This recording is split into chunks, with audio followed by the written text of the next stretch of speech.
I think, you really just summed it up nicely in terms of soaring energy bills in 2023. Inflation is set to hit 13%, and that's if you believe that low number. But one of the most concerning issues, which I don't think enough people are talking about, is the potential of a central bank digital currency. So this is what is happening globally. China already have their digital yuan. The US are talking about it, and Rishi Sunak and Matt Hancock are also talking about a Brit coin. So this is basically like a cryptocurrency, so a digital version of what we have now, but it will be using blockchain technology, which in simple terms means it's going to be entirely programmable. So if for whatever reason, you might say the wrong thing because we're seeing censorship increasing, then that money can essentially be programmed to be used against you. A lot of people might say, this is bizarre, this is quite out there, but I don't think so. I think it's actually very realistic, because during the height of the pandemic, if you weren't vaccinated, certain shops wouldn't let you go inside. And so with a central bank digital currency, all you have to do really is program that money so that you can't spend it on certain things. We are supposedly living in this climate crisis, and meat apparently is bad for the environment. They want us eating bugs now. So if you buy too much meat one week and then you want to go fill up your car the next week, you may have actually reached your pollution allowance, and then your money gets declined. So essentially, yes, we have soaring inflation, cost of living crisis, but let's not forget the programmable money, which is coming very, very soon, and will actually not fix those things. A little bit far-fetched, and you might be thinking that this kind of authoritarian control over your money is not going to be anything that we'll see in the future. Unfortunately, this is already implemented in the world. In China, the government is already able to program what its citizens can and cannot spend their money on. Over the last few years, they've limited millions of people's ability to buy things like train tickets, passports, and luxury goods. They're able to do this because of China's intense social credit system that links each person's identity and actions to their bank account, allowing the government to see and to control everything a citizen does with their money. And it seems like the West is paying attention. In nations like Sweden, South Africa, and Canada, trials of programmable central bank currencies are already underway. In fact, almost half of the world's nations are at some stage of implementing this kind of programmable money, meaning no matter where in the world you live, this technology is likely only a few years away. Okay, so how does programmable money tie in with the personal carbon limit? Well, it all comes down to whether or not you've gone over your monthly usage, and if you have, there are two possible case scenarios for that. The most openly talked about penalty for a person going over their individual carbon limit is that they'd simply get charged for doing so, just the same as what happens to large companies today. Taken too many car trips this month, or bought a little bit too much meat? In that case, you'd simply get a bill at the end of each month from your government, so you can pay the price of being a naughty citizen. As your entire carbon usage would be tracked by a government CBDC, there would be no way to hide how much carbon you've used. And since they now also hold the keys to your money, they won't even need to send you a bill for your excess usage. Potentially, they'll just automatically pull your fine from your bank account. The digital identity is not just a passport that you will have on your iPhone in a digital form. It entails just about everything the government would like to know about you.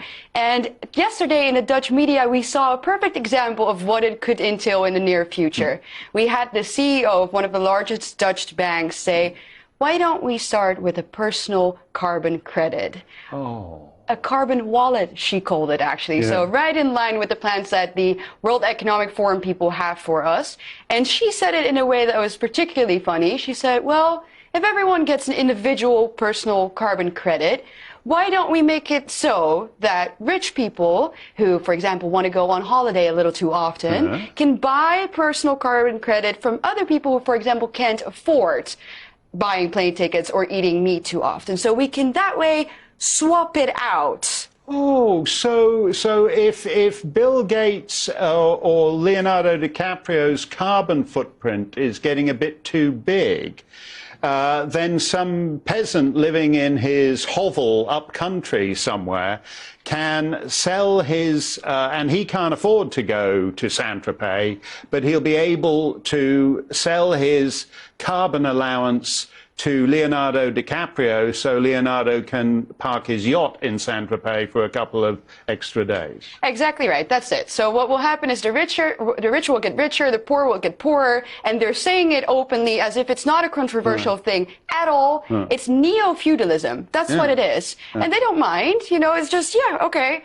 Then they said, Well, it's just a thought experiment, because obviously a lot of people were kind of upset about this communist ideal that they just presented to the people on TV as a good idea. They said, oh no, it's a thought experiment. Well, we've heard that before. Yeah, we've had too many thought, but it was interesting to see. As you were talking, we saw that banker.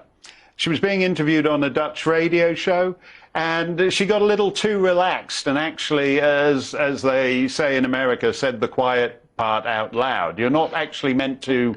You're not actually meant. There she is. She's chatting in the radio studio, and she just gets a little carried away. And we went to her now. Now you know, there's a bank vice president in Canada. I think it was the Canadian Imperial Bank of Commerce, which is one of the biggest banks in Canada, said pretty much the same thing and sold it on. This is going to be so convenient, because all your information will be centrally located, so we can save the planet.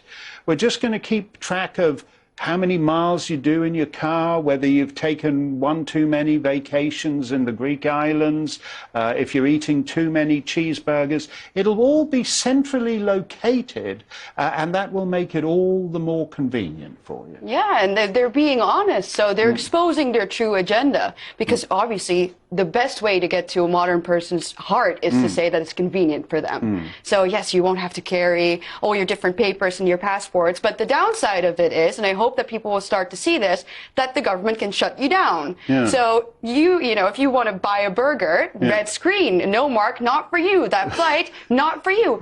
Oh, but you can just buy it if you have enough money, right? So they're being very open and honest to what their goal is here. So we should take their words seriously and say, hell no. And instead, this woman going off on radio and saying exactly what she thinks. Now, we had backlash, right? So people were upset about it, but she's invited on national television tonight. So in an hour, she'll be sitting there talking about this great thought experiment. And then suddenly it's part of the debate. And it's accepted. Whereas I would say we should cancel these communists immediately and say, get the hell out of my private life. I'm not having you track me and decide what I eat and where I go.